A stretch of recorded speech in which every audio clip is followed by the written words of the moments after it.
With that old slang.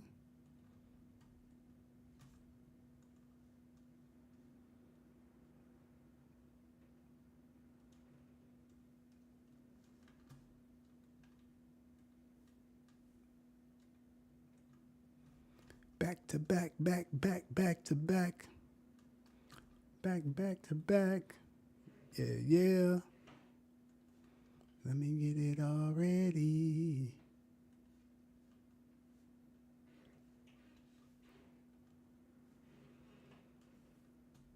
Let me get it all together. Let me get it together. Checker. Microphone checker. Okay. Yo. Damn, I'm getting Yep, you caught. can hear me. Yes, sir. I can hear you. I can hear you. Oh, damn. Nah, man. Nah, man. Thought man. Hold on. Give me one Uh-oh. second. Nah, I ain't do nothing wrong. I ain't do nothing wrong. Just give me 1 second. I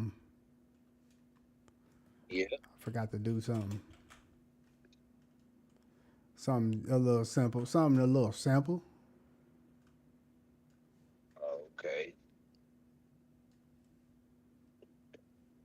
Yeah. Yeah, man. I've Man. been hitting, What? working out with Big L Oh, every 2 days, or not, well, Tuesdays and Thursdays the last few weeks. Big L putting you to And work. man, he got me doing some different weight workouts yesterday, man. I woke up this morning, my whole back was just like, dude, What? you are what are you doing? What's really But going on? man, but it feels good, man. Like I told him, man, like it gives me something that I don't look forward to doing, but I push myself to. And like I was trying to explain to my son, man, life is about choices, man. Like the more you really break down life into that type of a mindset, it gives you a better perspective. Like, yeah, you can. It might be hard to do, or you might not want to do it, but it's a choice to go ahead and do it. And when you Facts. make choices that are going to benefit you, even if it's something that you necessarily not want to do, but you know it's a benefit to it, and you make the choice to do it, you just if you make if. And then I've always felt like working out makes me feel good anyway. It do. Like even if you don't really see the results right away, you just still feel good about yourself in general, and it gives off some endorphins that just make you just like, hey, okay. I did, even if you just, go in to work out for 45 minutes or an hour. Like, I ain't going in working out with this dude for no 2, 3 hours. I ain't crazy. We get a bunch of work in 45 minutes, G. Right. Like, he'll have me do 40 squats, 30 squats, and I don't even realize I did that many. Cause we won't just do 40 at one time. We'll do 10, then we'll do another workout, then we'll do another 10, then we'll do another workout, then we'll do another 10. So the way he breaks it up, it don't make it seem like you're just doing 1,000 sit-ups or 1,000 push-ups like once. Like he breaks it down to where it's a lot easier for you to really maintain. And then Right. we always end the workout with a 1 minute plank. And I don't know if you've ever done a 1 minute plank, bro, but at the end of your workout, Yeah. Negro, my arms be feeling like jello, and I be sitting up hold that that pose for a minute, man, bro. But I pride myself. Not one time in all the workouts we worked out, I failed before that 1 minute. So, Okay, so you thugged it out. oh man, I got to, man. Like I told him, I'm a real life football player, man. My nut in my brain ain't screwed too tight. So Right. when somebody challenges me to do something physically, I try to push myself further than I probably should. So That's the that's why, good thing. Yeah. yeah, absolutely. You Like, you and that's nailed one it. thing you want to do. Yeah, always one thing you always want to try to do is push yourself. Cause shit. your mind will tell you one thing, but your body will do another. True. And see you that's when you appreciate yourself because you would think that man you can't do that one last damn push up or something. And then here you go, you thugging it out, you struggling, but you know what I'm saying? You got that Yeah. willpower and it'll let you push Man. yourself harder than what you think you can be, man. You know what I'm saying? When I watch that video of David Goggins, man, it just every time I hear him speak, man, it just gives me a different perspective. And it's really like I said, it's all a mindset and choices. Facts. Well, man, since you broke it down, you gave us a little, you feel me, about the workout, man. We might as well go ahead and get into the podcast, man. It's the Bench My So, Podcast. I'm your boy Broadway Beats, and I got your yes, sir. boy Neef with me, aka Mr. Perp. Hey man, Yes. hey man, we gotta get straight into it. Damn, why my question is all bogus. What's going on, cousin? Oh my God. Okay, there we go. There we go. There we go. All right, So, we getting into the podcast, man. Um, looking at the spectrum. I'm looking at the spectrum, man, and I'm just thinking about the overall, like, what's supposed to happen at the beginning of the season. Our expectations, they high on the last person who won the Super Bowl. So coming into the season, I'm looking at it like this, man. The Eagles, they supposed to be chasing back-to-back Super Bowls. My question for you is, which team do you think got the best chance of stopping them from getting their glory? Who's the biggest threat? that's a great question. My first thought was the Rams, just because of how tough the Rams played them on their field in snowy weather.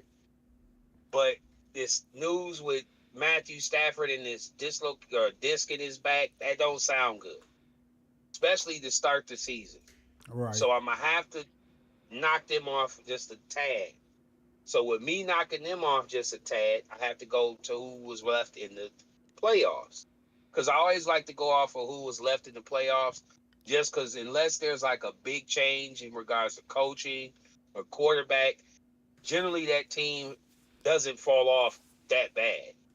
So True. with that being said, I think their best competition is going to be in division with the Commanders. Mm. I feel like the Commanders, especially if they can get Terry McLaurin under contract, they have the best chance. They added Debo to their offense. I like what they did at offensive line. They improved that. I think they went and got Lermy Tunsil or whatever his name is from the Texans at left tackle. Um, I just feel like that team and that coach especially knows the division, and I don't think that the Eagles are going to run away with the division like they did last year. I think it's Yeah. going to be a lot closer in that division. I think Dallas is an improved team. I don't think they'll be as bad as they were last year.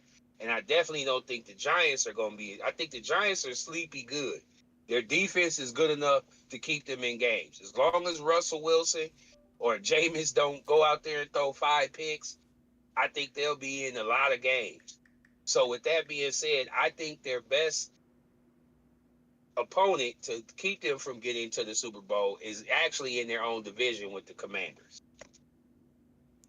Man, that's a good one. I didn't expect you to say the Commanders, and the Commanders, they definitely looking real good. You know, it's looking real up for them for the next few years for sure. Especially if they stay injury free. You know what I'm saying? Knock on wood.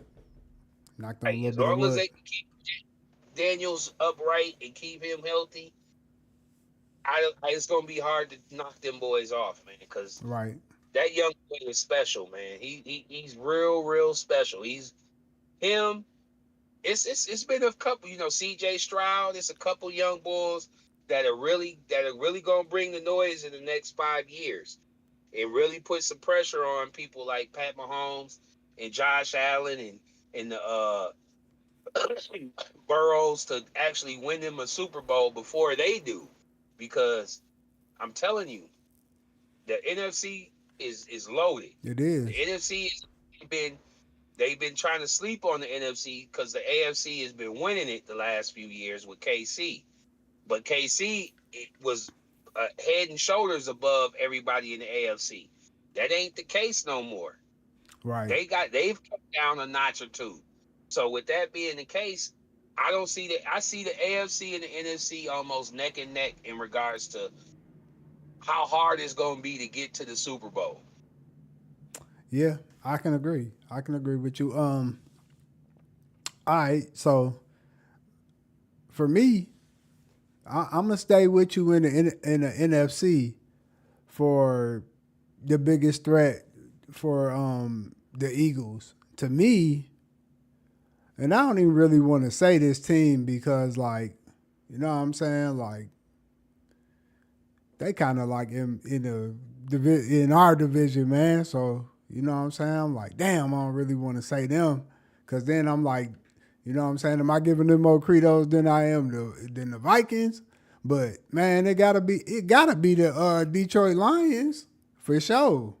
So to me, the Detroit Lions was looking good as hell last year. Like you said, if we was gonna go back and ponder on, you know, last year's playoffs teams, which teams gave the teams the most trouble? Man, it was the Detroit Lions, and they was just barely a step away from just getting where they should have been. Like, just give Jared Goff another chance to go against, you know what I'm saying, them or something like that. Or man, they had a damn good record. I don't know what it was last year. Let me see what it was.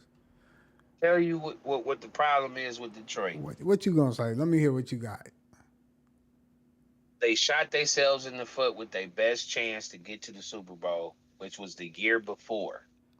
Why The you year think? before, they was up 20. I think they was up like 21 against the 49ers. I think it was like 28-7 at halftime. They let the 49ers walk them right down and they beat them. And then they turn around, have the best record in the NFC last year. I think Yeah, they went 15-3. yeah, they played great. They fucked around and lost in the first playoff game at home to the Commanders. I have yet to see a team do that and come back and get to the Super Bowl the following year. I haven't seen it done. Not saying it can't happen, because anything can happen. But they But you lost know two they coming coordinators. though. They lost two coordinators, which is critical. As much as you want to, we might not think that it is. When your offensive coordinator is a guy who everybody wanted for the last 3 years, but you were able to keep him 2 years. Then he ends up leaving, and not only did he leave, he went to a team in your same division. I don't see how they're going to be able to recoup from that. They may very well be able to. Like I said, I'm not saying it's impossible, but I find it super hard to believe in a division that's going to be as tough as the NFC North that they're going to be able to just do what they did last year and just run away, and then it's just one other team like the Vikings that run with them, and they have to play the last game of the season to win the division and get the NFC number one seed. I don't see that happening again. I see it being a lot closer, and I honestly feel like Detroit is going to take a couple steps back, and they're going to be fighting to just even make the playoffs. You think over who? You think what? Green Bay I think either the Green Bears? Hell Bay, nah, not the Bears. no, only not hell no. The Bears are not going. It's either going to be Green Bay or Minnesota that wins the division this year. Detroit and Chicago are going to be fighting for 3 and 4. Okay, I can feel that. I ain't got no argument on that. You know what I'm saying? Um, all right. Now, if it goes the other way, I'm wrong. I'm a man. I admit I was wrong, but it's hard for me to see Chicago to make that big of a leap to win the division with 1 year of a coach, and I don't trust Caleb. I just don't trust him. He's got all the talent in the world, but I don't trust him in big games, and I don't trust Yeah. him to win like that. He didn't do it in college, so it's hard for me to say he can do it in the NFL. Yeah, And then yeah. Detroit, like I said, I just feel like with them losing their offensive and defensive coordinator, they got to take a step back. It just doesn't make. If they make a step forward, I would be shocked because normally you take a little step back, at least a little one. Man, I'm looking for them to be a threat, man. So I can feel you. You had a great take on that. You know what I'm saying? We'll see. Remember, I said this, bench mob. You know what I'm saying? And remember, he said this. You know what I'm saying? Because at the end, we will come back and we gonna see who the bigger threat was. Was it Detroit or was it the Commanders? You feel me? So that's what we gonna see. All right, man. Rookie running back Ashton Genty is getting a lot of buzz in the league, man. What is your realistic expectations for him this season? Honestly, I feel like he's getting a lot of overrate and a lot of praise and a lot of pub for a person who hasn't played a single down, meaningful down in the NFL. Running back is one of them positions where they get hurt. True. I don't trust that team or that offense as far as their pass catchers. They don't have no one that I know of that's a proven commodity. Not saying that they can't make plays and that they're not going to get some yards, but as receiver, their best receiver is a tight end. So with that being said, I don't know how passing offense wise they're going to be able to compete. And with Pete Carroll as a head coach, I know he loves to run the ball. I can see this brother being hurt before week 5 Damn. because they gonna give him, and you gotta think he got a lot of touches in college. Even Ricky Williams, who got a lot of touches in college, didn't last his rookie year or his second year. It took him to get to the Dolphins before he really had success. So with that being said, I think that he's gonna get keyed on. He's gonna have some success because he's a great, tremendous talent. But I don't think he's gonna do as good as people think he is because he's gonna miss some games due to injury. Oh, damn. Okay. So I like how you broke it down. Like I ain't even got to break down the assessment of the whole team. Like you said, they ain't really got that much great receivers or none of that. All they got is a decent tight end. So with that being said, I'm looking for my boy to at least get a 1,500 to 1,800 rushing yard year. Cause you said it. You just said it, man. We know his coach is Pete Carroll. When he had beast mode, he was using beast mode to the wire. So like you said, man, he gonna get 20 touches at least. So I'm expecting for him to get some good plays, some good running yards per carry. You know what I'm saying? He should probably be averaging around the 80 to 100 yards per game with how the team is. They ain't got nothing else. So, you know what I'm saying? Like, let's be honest. But I mean, do I think he gonna be a top running back in the league? Nah. And I mean, like I said, I even kind of threw him on the high end and said, 18. I'll probably give him about like 15. I'll probably give him about 1,500. So I don't think he's gonna be the rookie of the year or nothing. I think it's probably gonna be one of them quarterbacks. So that's my expectations for him. I mean, like he playing for the Raiders, so I ain't expecting for them to do the greatest right now. They still figuring it out. So maybe playoff hopes, first round and exit. But that's high hopes. Man, that's super high hopes in that division. Like I Yeah. I believe Denver's a better ball club. I definitely know the Chargers are a better ball club. And we Yeah. ain't even gotta argue on KC being a better ball club.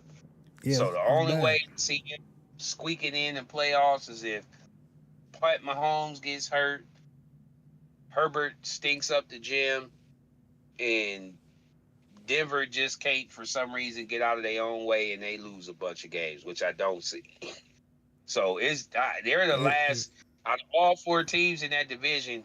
They're definitely last in that division, talent wise. Yeah, hell yeah, for sure. They talent wise, they definitely last. Culture, And chemistry, all that. Barry Sanders was the last running back that could actually do something on a losing team.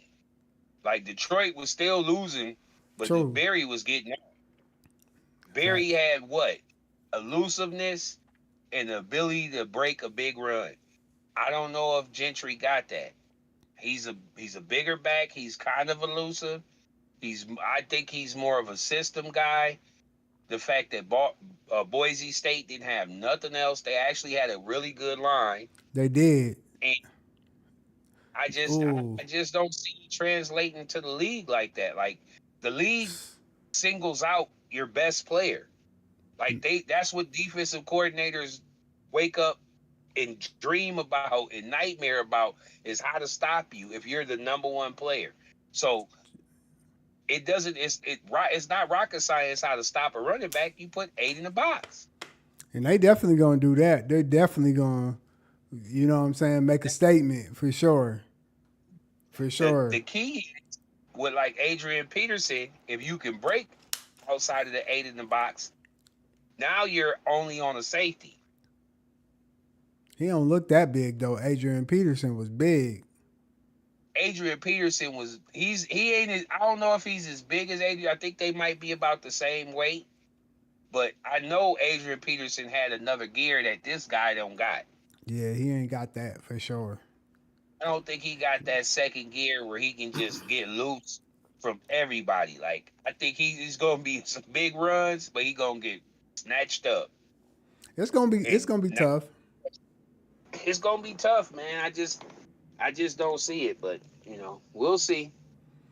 All right, man. We ain't Give get me 1 second. Give me 1 second. all right. Go ahead. Give me 1 second.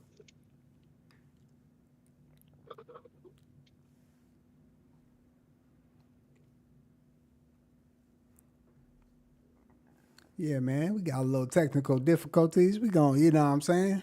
We getting it all together. We getting it all together. Bench mob. Don't even trip. Don't even trip naive. Hey. He be hating sometimes. Hey, Neef gonna hate sometimes. Y'all gotta realize that. He gonna hate. Straight up. My job is to get him back on. When he hating a little too much, my job is to get him back on target. You know what I'm saying? So that's what I do. You know what I'm saying? What was you saying you do, bro? I said, man, you be hating a little bit. My job is to get you back on track when you be hating. You know what I'm saying? That's what I do. I just had to let everybody know that's what my Nah, job man. is. When you hate a I little ain't, bit, I'm gonna get you back on track. You feel me? I ain't trying to hate on the young man. I just watched football enough to know when everyone is keying on you and you're a rookie. I mean, even Adrian Peterson, it took a couple of games for people to realize, like, oh, okay, we gotta lock this little nigga up. Like, we Yeah. can't let him get off. They got Christian Ponder and Tavares Jackson. We gonna make them beat us. We ain't gonna let this little young boy run for 250, 200 on us. Nah, man. Y'all gonna have to figure out something else. And you said it. Boise State had a hell of a line, so I don't think the Raiders got a line like that. So Nah, not like that, man. And then like I said, it's division, man. The division is just so tough. Like if they were true. any other division, I would be like, okay, possibly. But when the 3 teams that I named, there are the head and shoulders are better than you just in talent, and then the fact that they've had their coach at least 2 years. This is Pete Carroll's first year.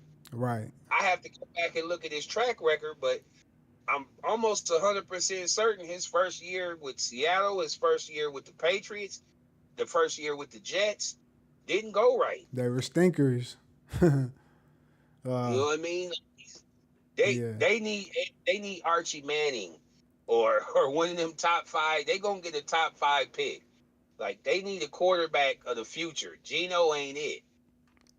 And then this is what they gonna do. They gonna draft a quarterback next year, and they gonna team him up with a receiver. That's the new thing to do.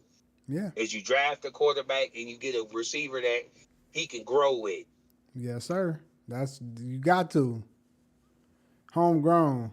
But my speaking of If you don't homegrown, huh? already, You said what? I said if you don't have them already, Right. Um, like we had JJ, so we had Addison, so there was no need for us to draft another receiver for JJ. facts. Okay.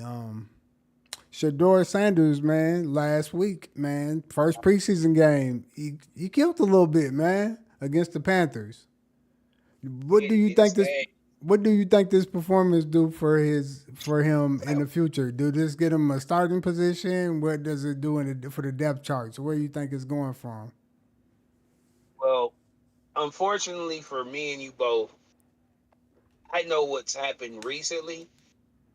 He actually had an oblique injury today in workouts, so they're Mm-hmm. waiting for the MRI on that. I'm praying, prayers up. Hopefully everything is okay and it's just a strain, and he's just gonna be able to sit back in the cut, which he was gonna be doing anyway. Because I truly believe in my heart of hearts, no matter what this young guy did, he's not gonna start week 1, week 2, or week 3 unless Joe Flacco was to go down and Joe Pinkett or whatever Kenny Pinkett was going to be hurt. There was no way he was going to get above either one of those players, just because of where he was drafted and the amount of reps that he's gotten in training camp so far. So my prayer is that he's able to.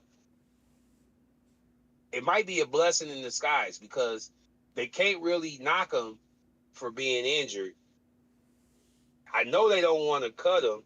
No one is going to be willing enough to trade for him right now, especially if he's hurt. So I'm hoping he's able to stay on the 53-man roster and not get pushed to practice squad. Right. Because if they do push him to practice squad, that would be the slap in the face to the whole league, and it would really let us know that this was a way for you to try to get back at Dion. Because there's no reason for you to do that to a player that shit, he's better than half of I'd say 90% of the league's backups. True. He's at least got more potential than 90% of the backups. Yeah. So I just hope that he's able to get the opportunity eventually to get to play and to start. Because I think once he does get a chance to start, he's never going to look back. Even if they have a game and they lose, he's still going to play good. So they're not going to be able to put it on him. Right. Yeah. So with answer your question, I would say no, he's not going to start. Doesn't change anything in regards to how they view him at this present time. And then, like I said, with this unfortunate oblique injury, we're just gonna have to wait and see. All right. I'm gonna give you my true heart to hearts, man. This just the truth, man. It don't matter how good he play in a preseason game. It's preseason. That means ain't no real starters really getting out there and really doing nothing. So that shit don't really matter. Let's be honest. It ain't gonna change nothing. So he can go out there and have a 300-yard game passing, and it's not gonna change nothing because it's preseason. They expect you to play well in preseason because you're playing against backups. So, you know what I'm saying? That's your time to shine and show that you know the plays and you can think quick and you can do all that. But, man, when you're going against the real guys, man, you don't really know until you really out there on the field. And like Neef said, man, just the facts is if don't nobody get injured, man, he ain't really got too much of a chance this year of getting no clock, man. Sorry. Even though like he said, man, we praying for him and we hope, like I'm wishing, like, you know what I'm saying? Because, like, if I had a son, shit, that's what my hope would be. Like, man, just give him a chance. He was good. Y'all holding him back for no reason. So, You know what I'm saying? I just want to see the finalized story because I watched the guy go from Jackson all the way to the league, man. So I would like to see him really shine, man. You know what I mean? But it ain't happening this year. And there's one thing I did want to say. I do disagree with you in regards to preseason and it not really counting for much Okay. because they're not going against the number ones that they're going to see in the regular season on a Sunday. I disagree with you just because I've seen players ball out and get an opportunity and still ball out. I ain't Victor saying that. Cruz, I'm not saying that. I'm saying that it don't matter how saying, much he ball out, he ain't getting the opportunity at all. That's what I'm and saying. this is what I feel like they did. And I could be wrong because I don't know none of this. This is all what I'm speculating in my own head. I feel like the NFL did two things. They humbled him. They humbled him For because you got to sure. think every team that he's ever played on, his dad was the coach. True. So I don't know how hard he really had to work to be the starter. That's number one. Not saying that he didn't earn it and he wasn't the best quarterback on their team, but how can you really say that when his high school, college, his pee wee football coach was his dad, True. his high school coach was his dad, and his True. college coach was his dad. So True. he's never really had to go out and earn it out the mud. And that's what I think the NFL was trying to prove. Negro, where we don't give two shits about what your daddy did. Facts. We don't know if you really know how to earn your job. You spoiled So at this point. think about it. Think about it. He's came out with a rap song, and then like they're look. If I'm looking at it from a business perspective, which at the end of the day, NFL is still a business.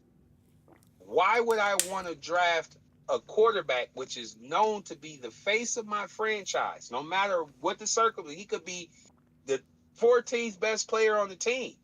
But the fact that he's the quarterback makes him the face. Bro, the quarterback of football gives you a different level of respect.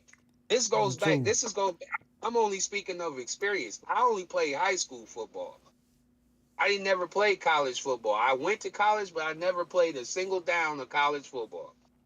But the respect level that I got from my teammates and even the students and girls at the school for just being the quarterback of the team was different than if I would have said I was just playing on the team where I was a receiver or I was a running back. It just comes with a different level of respect.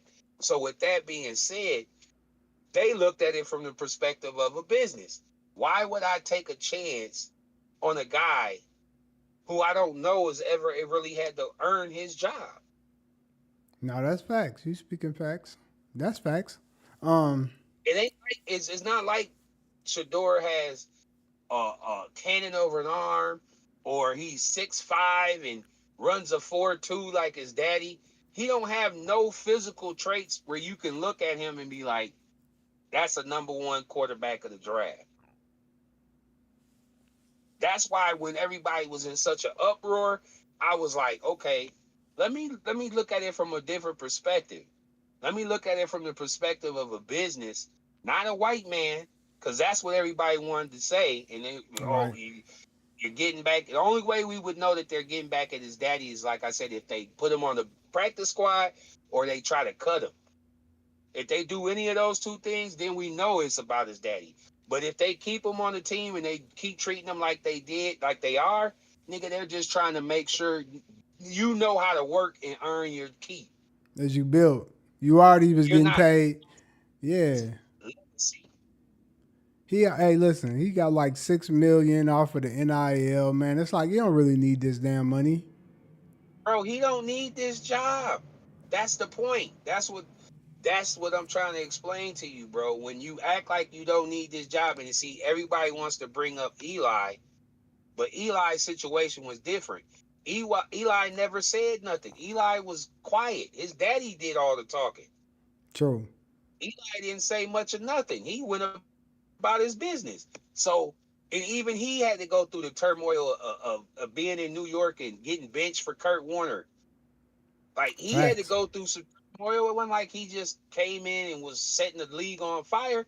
Granted, he was a first round pick and he was able to dictate where he wanted to go, but that was only because he kept his mouth shut. He let his dad do all the talking.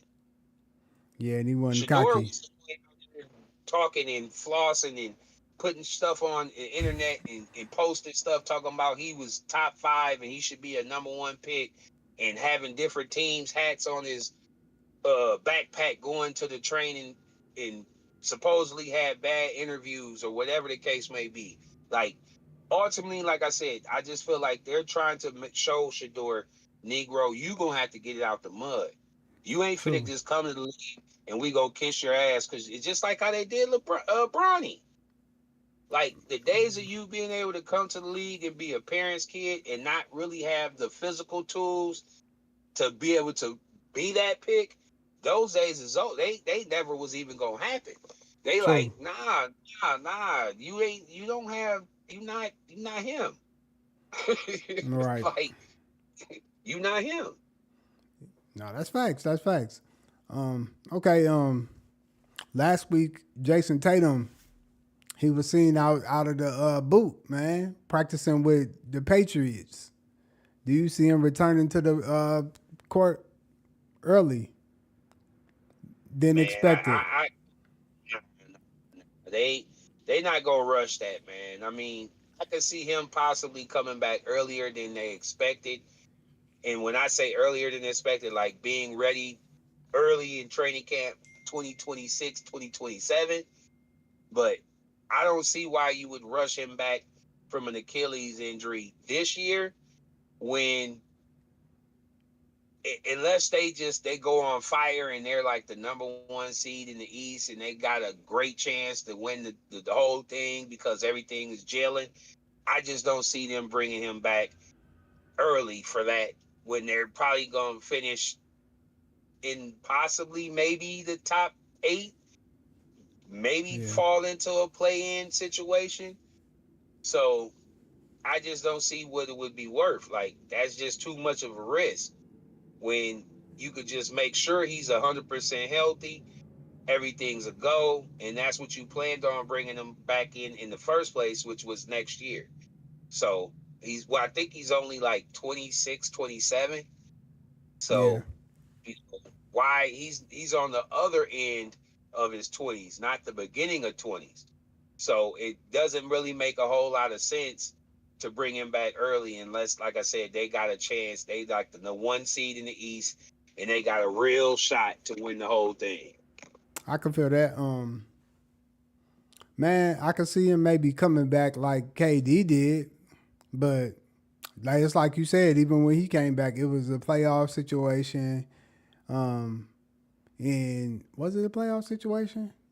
Nah, because I'm thinking about the one when he was doing the shimmy sham and then he tore his Achilles. Nah, okay, I'm tripping.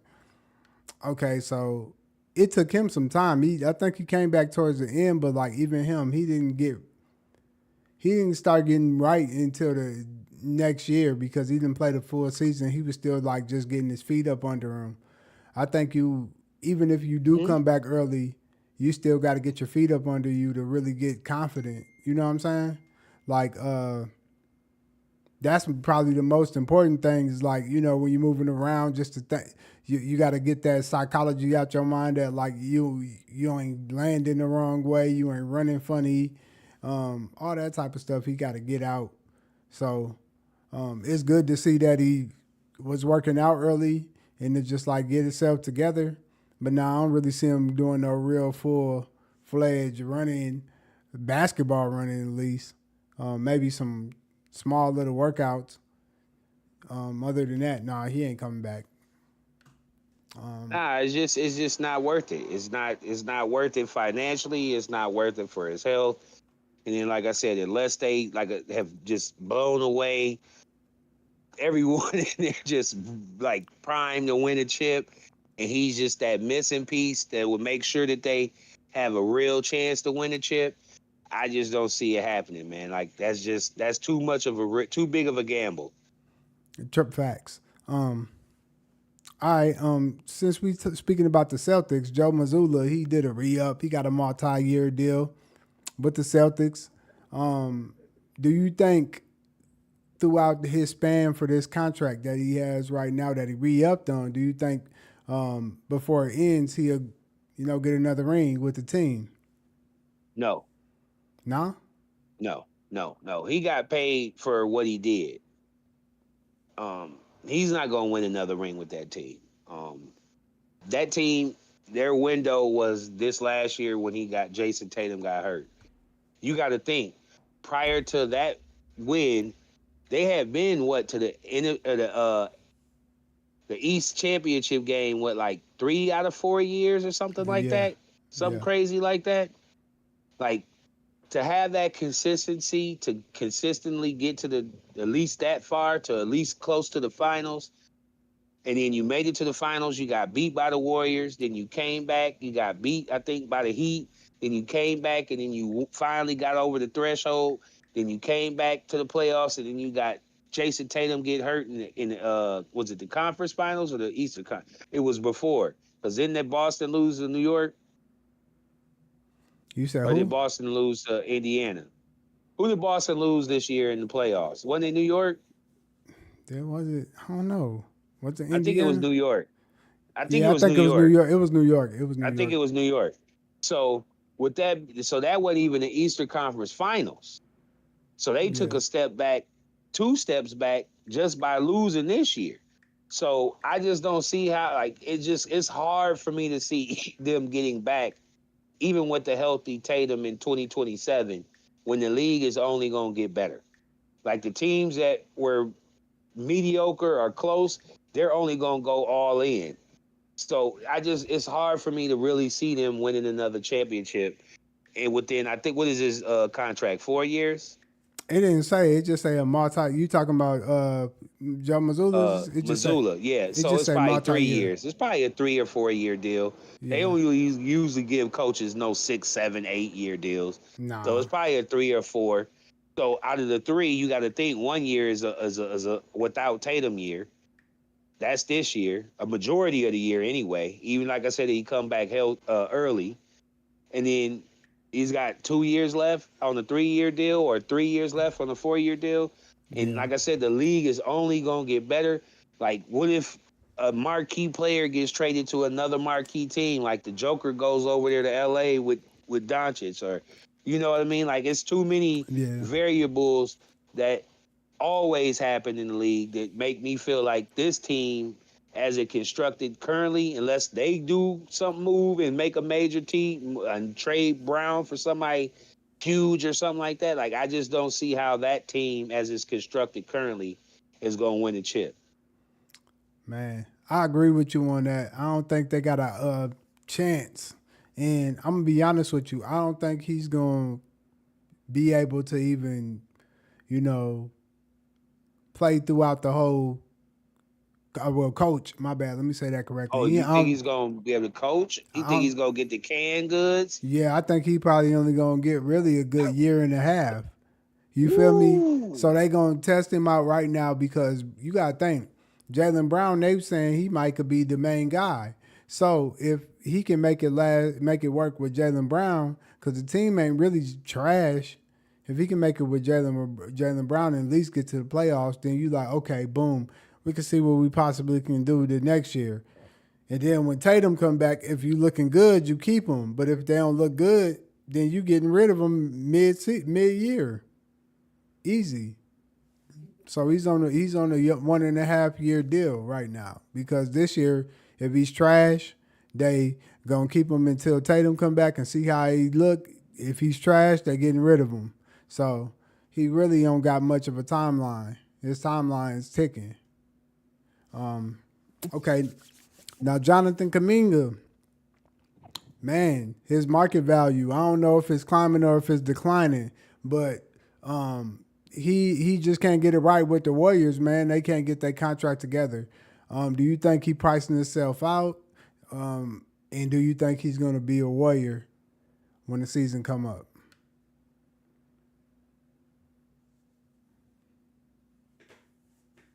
Well, number one, I definitely don't think he's pricing himself out. You always want to try to get the bag.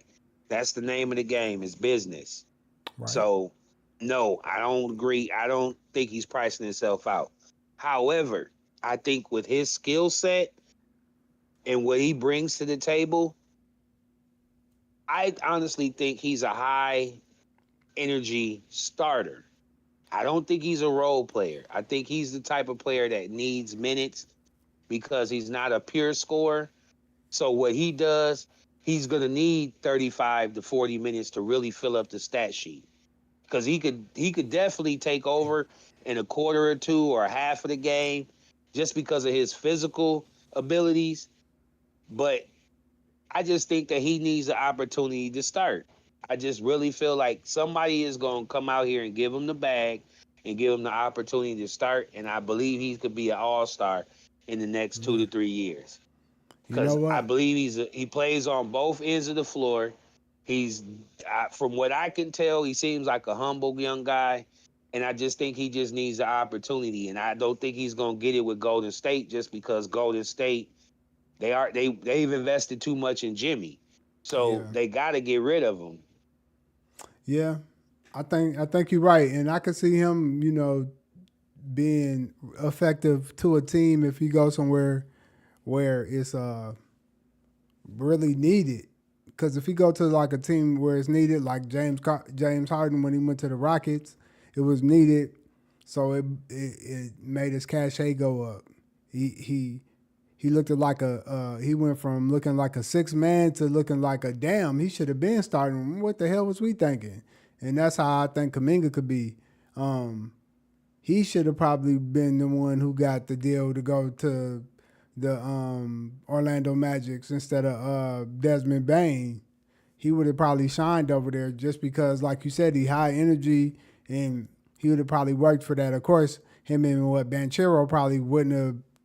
Maybe the chemistry might have not been that great, um, but I could have just seen more opportunity, something like that for him.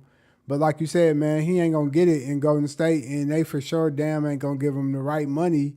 And I don't think at this point, I don't think it's just about the money.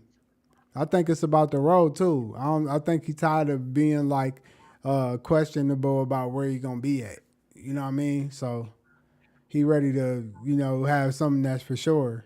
You know what I mean? He tired of being on the bench mob, man. Hey man, sometimes when you on the bench mob and you've been in bench mob for some times, you ready to say, damn man, I can beat all the starters. I'm ready to go up there. You know what I'm saying? And that's how he feeling. But we're gonna move on to bench or start. You know what I'm saying? Where, hey man, I asked the question, you either bench it or you start it. You know what I'm saying? Let them know, man. Bench or start, man. John Elway or Brett Favre. Who's your quarterback? Will be that Brett Favre coached my team. Excuse me, quarterback my team, not coached. Quarterback the Vikes and got his monkey ass killed against the Saints, and then he got damn near died at TCF. He's got to get his ass bitched. I'm starting John Elway just because John Elway showed me the way. He was an old Thundercat, and he just gave that ball to the back. And he made plays to Rod Smith and Ed McCaffrey when he needed Shannon to. Sharp. And Shannon Sharp, he probably passed the ball 22 times a game, if even that, because they was running that boy Terrell Davis like a to the nub. That Yes, boy got, sir. I think he went for about 2,000 and killed in the Super Bowl with a migraine. He was So killing. with that being said, John knew what to do. Yeah. Brett still thought it was his show. And instead of him riding Adrian in that playoff game like he should have, like, coach, they killing me out here. Every time you have me throw the ball, they hitting me below the belt. They doing something extra dirty. Let me give it to this young Thundercat who's running 100 miles an hour. So what, he fumbled one time. We going to give it to him again. We need this. If we get to the Super Bowl, we going to need him. He didn't have that in his mindset. He wanted to still be the man. So with Mm-hmm. that being said, sit your monkey ass down, and I'm gonna go with John Elway. Okay. Well, I'm gonna have to agree with you, man. I'm gonna have to go with John Elway. First and foremost, I'm a Vikings fan. You know what I'm saying? I'm gonna always go Die with the hard. home Don't let it team. be twisted. I don't Don't give a let it be damn. twisted. Listen, I ain't like when they put Brett Favre on the team because he was playing for the Packers before that. So you know what I'm saying. Just on that note, I don't mess with the cheese heads, man. So you know what I'm Bro, I saying. was I'm geeked like the, up. huh? I was geeked up. You couldn't tell me we wasn't going in the Super Bowl when we got Favre. Because you got to think, this ain't Favre like how Aaron Rodgers is looking. This is Favre coming off of 33 touchdowns with the Jets. But see, he was And I'm old as looking hell at, to I'm me. thinking in my head, shit, we got Adrian Peterson, we got Percy Harvin, we got Sidney Rice, Yeah, we but got they Shanko Banko. Our offensive line was straight. mm-hmm. Our offensive Yeah, coordinator and head coach was offensive yeah, guys that knew him. Like yep. everything was But perfect for us listen, to win. Like I it was was. geeked up. It was, but then you gotta realize you got a 1933 damn Chevy that barely got some oil in the thing, and then when it do get cranked up, that motherfucker putting. You know what I'm saying? So every time Favre get ready, he putting. He barely when he do I get think you he, to the promised land, you nah, be happy as hell. But what you know it what I'm was, saying? bro. What it was, bro, is he killed the Cowboys so ravishly the week before to get to the NFC Championship game. I think we beat them like 38-7 or 41-14 or something crazy. And he threw like he was just throwing darts. So in their mind, and he had been doing that all year. So He in wa- their mind, they're thinking like, hey, this, we could ride this train one more week and maybe another week in the Super Bowl. Yep. But like I said, once he started getting his monkey ass killed, you I played quarterback. Like I said, I ain't played to the NFL or college, but I played quarterback. You know when the team is got your number. It is time to hand the ball off. Man, he went into that playoff series hurt though. I mean, he went into the playoffs hurt already. He was already a little Bro, banged up. So he might either way, like I said, like you it's common sense, man. Like if your quarterback is out there just taking a goddamn beating, the only person that's built for that type of beating is the running back. Like true, that's true. just common You sense. gotta Like, save him. If you ain't got no quarterback, then what the hell? Like it's over with. come You on, know. man. And it was a lot of times we was just dropping back throwing when we could have just hand the ball off to AP. But once he fumbled early in the game, it was it for him. They didn't trust him no more. That's facts. Okay. Bench your start, man. Chris Tucker or Martin Lawrence. Who you going with? Now, see, this is a trick Mm-hmm. question because are we talking stand up or are we talking movies? We just talking about who you going with. Oh, you want to be that type of funny guy. Who You you don't going want to. You don't overall? want to. Overall. Overall, it's Martin all day. Chris Tucker, I can only withstand in certain roles and certain bits and pieces. After if I had to hear his voice for a whole hour, I would pull my eyeballs out. Like his voice, hey man, what's going on, man? Like DC Young Fly, like I love him to death, but dude, your voice is extra annoying. Like it's not something to be heard all day, every day. That's why he gets to really kill with the podcast and with the comedy that he does with Chico and Carlos Miller, because it's not Yeah. just an hour and a half or an hour straight of you hearing DC Young Fly in that voice. Right. I'm just keeping it a bean.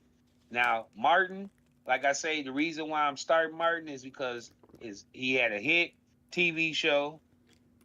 Most of all his movies hit besides Black Knight. That was some bullshit, Martin. I don't know what you. I know you got the bag for that, but that movie was Garbino. The only worst movie worse than that is Eddie Murphy's movie that haunted Mason. I don't think I Double seen that. trash, I don't think I seen that. quadruple trash. Like that's when I started knowing y'all was just doing stuff for the bag. But anyways, back to Chris Tucker versus Martin. Martin start movies, TV show, Chris Tucker bench, voice, overall.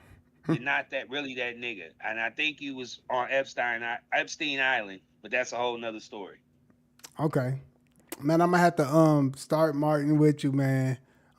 Just overall, man, like you said, man, for me, I still binge watch the Martin Lawrence shows, and I mean it's like they came on yesterday, man. So and then just to go to the house parties, and then the big mama's houses, and then just going Man, down the Blue line, Streak, man, all that blue streaks. Uh, what is it? National Security, I think it is. What's my other one? Thin line between love and hate, man. It's a whole lot, man. You know what I'm saying? That's my guy, man. So yeah, man, we gonna have to start him. I'm sorry, Chris. You still up there? You my favorite, one of my faves, but man, you Not ain't messing sorry, with Chris. Martin. You ain't messing with Martin. Okay, bench or start? He's a bug-eyed weirdo. Yeah, yeah, yeah. Once he got that bag, for sure. Bench or start? Casamigos or Deuces? Which one you picking? I'm going with the Casamigos all day, man. And I'm gonna Okay. tell you why. Uh uh you get you a couple shots of Casamigos. You with your lady, she get her a margarita. You tell them to hit her with top shelf Casamigos in that margarita. You get you a margarita. Guaranteed hell of a night and you're not gonna have a hangover. That Douce is a little too sweet and it's not my cup of tea. I like dark liquor. I'm a whiskey drinker. Anyone who knows me knows and when I say whiskey, or I'm talking about 90 proof and above. Uh, he's I'm hitting talking that. about real hitters. Like you don't need but maybe a shot and a half with a couple cubes of ice in a glass, and you can simmer on down on that thing. Oh yeah. That's what I like. So Douce, like I said, is just a little too sweet for me. And so I'll go with the Casamigos because it's like I said, it's a straight shooter and it goes perfect with like a margarita. If you want to upgrade your margarita, tell them you want top shelf, and they'll hit you with that you did. Yes, That's sir. a little pointer for you for anyone who didn't know. Yes, sir. Got to get that. I'm gonna have to agree with you. Hey, first and foremost, I gotta get the Casamigos. I'm a tequila guy. Hey, hey man, Yes, I got some. sir. Hey, que pasa? Hey, that's me. I My don't. brothers, Hey, I my don't know. Mexican brothers. For some reason, man, I do all the like. You know what I'm saying? I like Mexican imports, man. I like Dos Equis, Coronas. What's the other ones? Man, Tecates. I like all them. You feel me? man, they know how to get down, man. They Yes, know what they sir. doing when it comes to that, man. I love y'all like fat kid loves cake, and y'all know what to do when it comes to that liquor, man. Oh, and on the Taco Tuesday, y'all did some damn shit with them taco with a damn taco for sure. Y'all, Man, what? hey, all right, bitch, your start, man. Tecmo Bowl or Mike Tyson's Punch Out.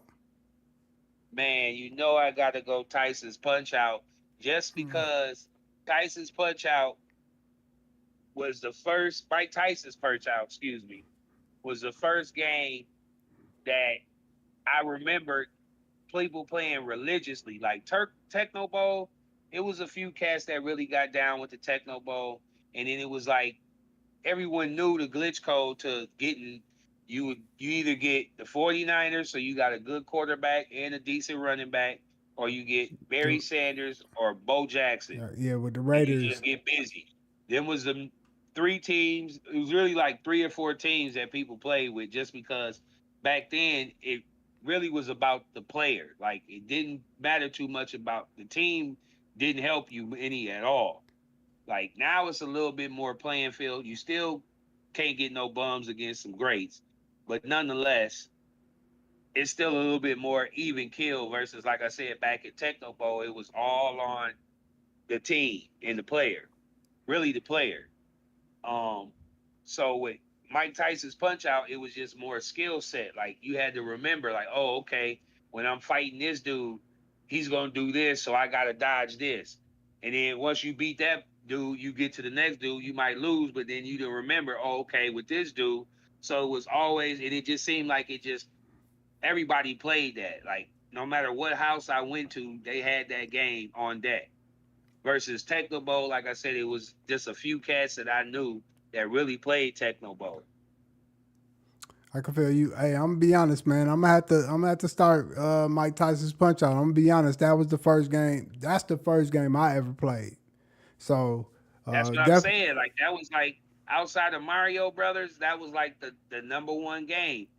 yeah, like we went to go get us a Nintendo, and then we had a lot of games. The first game I played was Mike Tyson's Punch Out. Then I played, Super Mario and all that other stuff. But for me, um, I always You liked talking about a Nintendo? on Nintendo. Yes, sir. I was gonna say, My, for me, I always like a good boxing game. Even mhm. now, like, ain't nothing like Knockout Kings to me, man. You know what I'm saying? Knockout Kings was it's my tops. You know what I'm saying for fighting games. And Yeah, like you it said, was hard. I My homeboys used to make the players and stuff and go through the little whoop. Yeah, yeah, that was hard. that was hard. And like you said, Tecmo Bowl, I played it, but I always went to somebody's house and played it. I never had the game, so I never really got to play it a lot. But it was still dope. You know what I'm saying? Yeah, Benches. Charles had it. Oh, Charles had it. I had it on deck because of my cousin Charles. But like oh he yeah. was more into like Contra and Oh yeah, Double that was Dribble nice. Yeah. and I forgot the other game, Zelda and stuff like that. Like he wasn't really like he would play it every now and then, or we would play it, but it wasn't really something that we would go to like how a Madden is now. Yeah, it wasn't the go to facts. That wasn't the go to. Like you said, Contra for sure. We used to play that. That used to be what's the was it ROW? I can't remember. Or was it? I can't remember. It was something. It was another game that was like that. But yeah, it was something like that. But all right, bench your start, man. Freddie or Jason?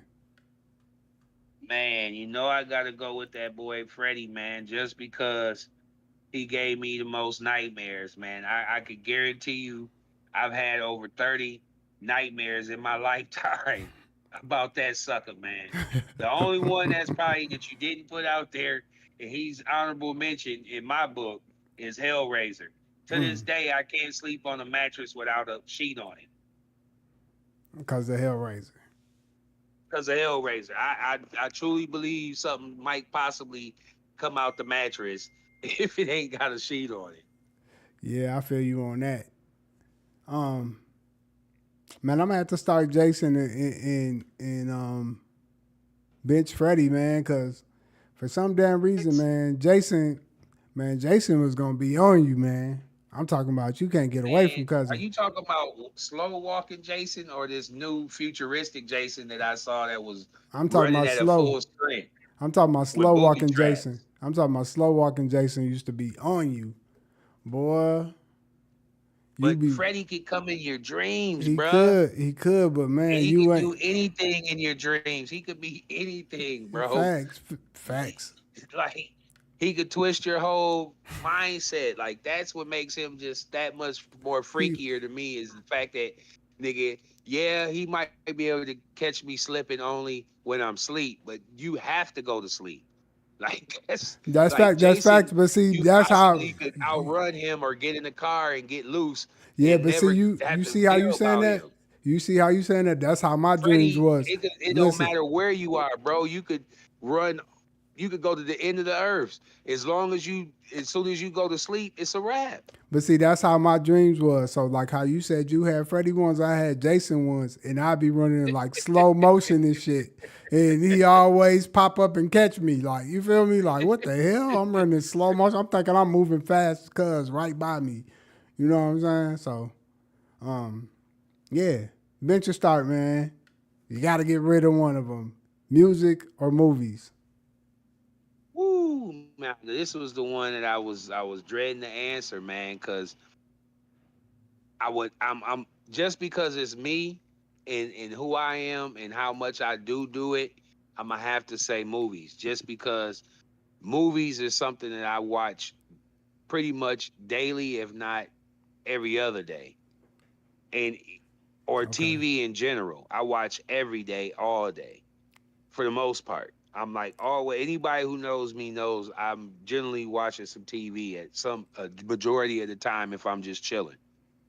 I very rarely. I mean, I might be on my phone a little bit, but for the most part, I'm watching movies or something on TV.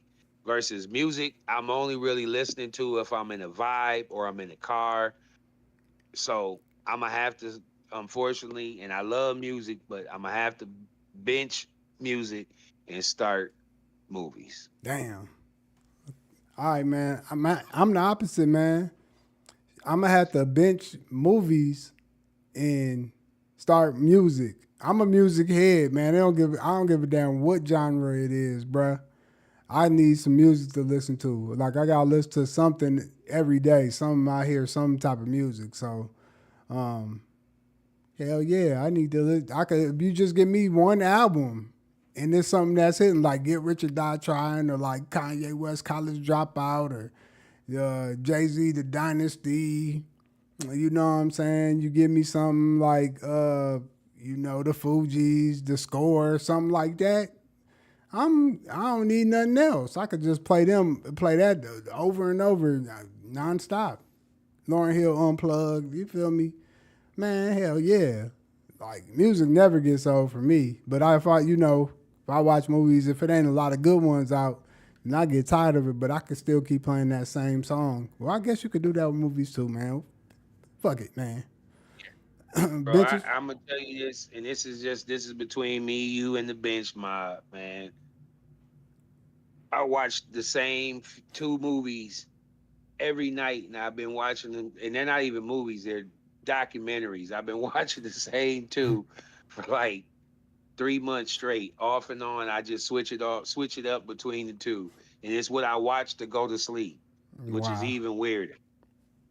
I watch the Vince McMahon documentary about wrestling. I don't seen that. That's If crazy. you haven't watched it, please watch it. It's definitely a good watch, and it gives you a lot of background if you didn't know in regards to wrestling in general and him personally because he's a weirdo.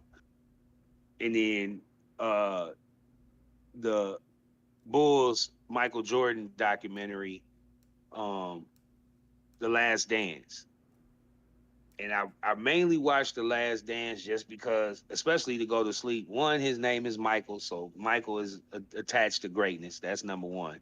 And then number two, it just I don't know. It's something about his story and how much of a leader he was and how he didn't really care about who did what or who was doing what, and he just made it happen.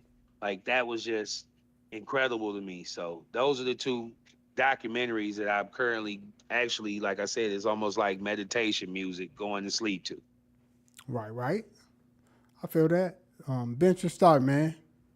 Domino's or Pizza Hut.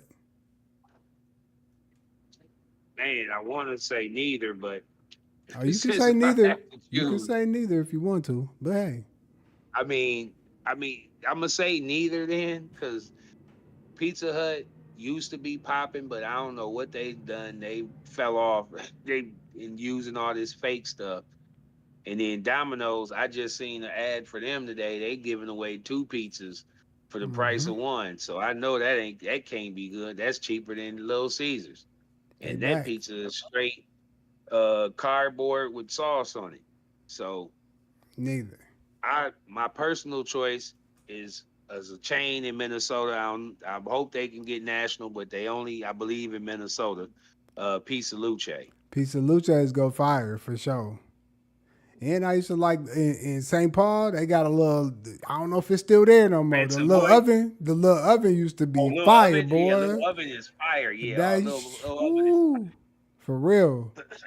But see, that's the thing. Like with pizza, you really got to go to a mom and pops type of joint, like Yeah, something that's not a nationally chained joint, because it just they don't give a rat's ass in regards to the ingredient. So they gonna give you a a cardboard box with cheese and sauce and mutant meat. Like they don't care. hell no. I Give you some give you some armadillo pepperonis and and and squirrel sausage. Like, come on, man. All right, man. I'm gonna have to bench. I don't eat pizza like that, so but if I had to choose one, man, I start Domino's and bench Pizza Hut, man. Ooh, ooh. You know what I'm saying? I You ain't got no real that reason. I don't got no real reason. I just if I'm gonna choose one, I'm gonna pick Domino's. You know what you I'm saying? Um, okay, we gonna jump to the TBQs, man. And I want to know when you traveled out of the state, man, which city was the best city you been to and why? man, it had to be Vegas, man. It had to be Vegas. And Vegas is really self-explanatory, man. Like it's just a city that pops like all day, every day. Like anytime I've went, it's been popping. So I gotta say Vegas, but and it's not even close. Not that I've been to a whole lot of places. Don't let me sit here and act like I've been to New York and Cali and Arizona and everywhere else in the country, Florida. I ain't been to none of them places yet, so I can't really say much. Only off of the places that I've been, and out of the Yeah. places I've been, Vegas is the one. Okay. I can feel that. See, I'm gonna have to judge because I've been to New York, but I was young, so I ain't get to do everything. Even though it was a dope vibe and it was cool, and I did like you know what I'm saying, go do my own thing and left everybody and was out there in the projects and was walking Apollo and shit, but still, I can't really judge that because I really wasn't a grown man. So I'm gonna say, as a grown man, the best city I've been to, it would have to damn near be Denver, Colorado, for sure. Denver, Colorado, and I don't know what it is. I just like the vibe, the you know what I'm saying, the mountains, everything. It was just hitting, man. I just liked it everything about Denver, Colorado. It was nice. And of course, I went during Cannabis Cup, so you know what I'm saying. I probably was blowed the whole time, so you know what I'm saying. Who knows? But yeah, that I had the best vibe there, man. I ain't gonna lie, I enjoyed the hell out of myself. I went with the homeboys and everything. We had fun. Um, I thinking back to your very first apartment, man. What's one of the funniest, most unforgettable moments you could remember? You know what I'm saying, from your first apartment. Man, so my first apartment was this little spot I had out in St. Paul, and it was an efficiency. So for those that don't know what an efficiency is basically you got a room and that's it. You ain't got no bathroom in there, you ain't got no kitchen in there. It's just literally a big ass room. And then you share your kitchen area with everybody on your floor, and you share the bathrooms and the shower area with everyone on your floor, which is a little weird, but it just was to me from being in college just a couple years prior. It was similar to what I dealt with in college, so it wasn't really too big of a change of how I was living. So, and it was super cheap, and I was literally downtown St. Paul, so it was sweet on that end in regards to what I was thinking. So what I didn't know and what I come to find out is with it being cheap, it was a lot of weirdos there. All right. I was probably the youngest dude that lived there because I was like 22. No, I was probably like 24, 25.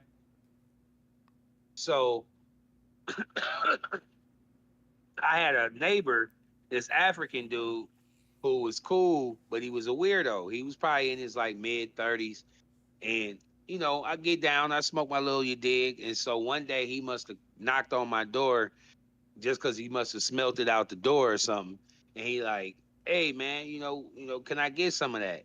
And he had just caught me at like the butt end of the blunt. So, but I'm like, okay, no problem. So I let him in. He comes in. So we get to smoking. We smoke the rest of what I had, and it gets to the roach.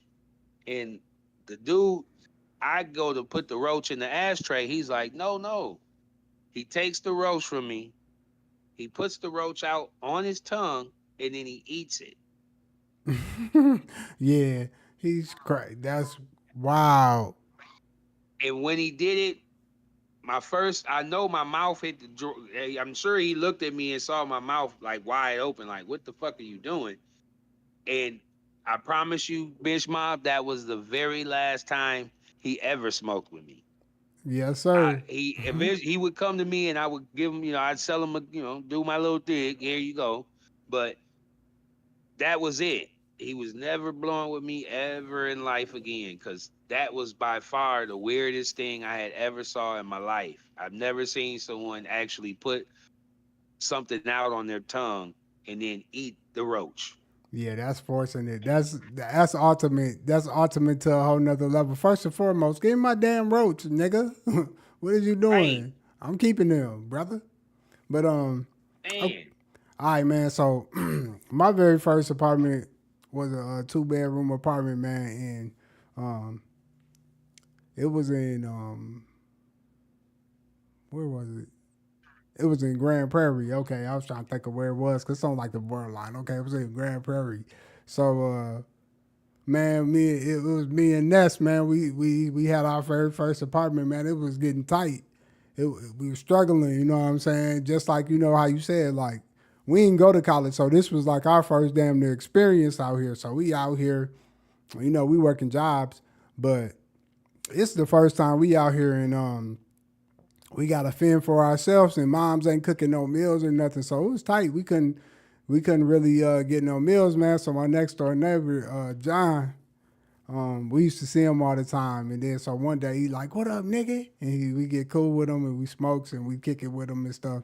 And over time, he find out like, "Damn, y'all niggas." He's like, "Y'all niggas over here struggling." We like, "Yeah, man." He like, "Man, y'all gotta mess with me." He's like, "Man, I be He was like, "Man, I be pushing that cane." I'm like, "What you mean you be pushing that cane?" He like, "Yeah, nigga, I be pushing that cane." He's like, "And I'm gonna get y'all some food. Don't even worry about it." So, nigga, the whole time when he tell us that he be pushing the cane, I'm thinking he a dope boy. You feel me? So I'm thinking like, damn, my boy he a dope boy or something, because he used to be like, "Oh yeah, I used to do my thing too." And but then one day he said he'd be pushing the cane. So come to find out, he working at a warehouse where they do um, the Tyson chicken and the chicken nuggets and all that.